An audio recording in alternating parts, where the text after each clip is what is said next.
ஆதியாகமம் அதிகாரம் 1 வசனங்கள் 14 முதல் 19 வரை. பின்பு தேவன் பகலுக்கும் இரவுக்கும் வித்தியாசம் உண்டாகத்தக்கதாக வானம் என்கிற ஆகாய விரிவிலே சுடர்கள் உண்டாகக் கடவது.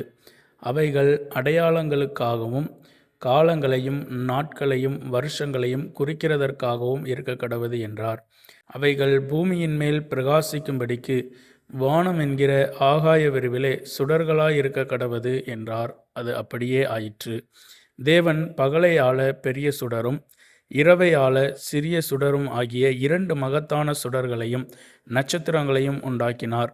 அவைகள் பூமியின் மேல் பிரகாசிக்கவும் பகலையும் இரவையும் ஆளவும் வெளிச்சத்துக்கும் இருளுக்கும் வித்தியாசம் உண்டாக்கவும் தேவன் அவைகளை வானம் என்கிற ஆகாய விரிவிலே வைத்தார். தேவன் அது நல்லது என்று கண்டார். சாயங்காலமும் விடியற்காலம் ஆகி 4ஆம் நாள் ஆயிற்று.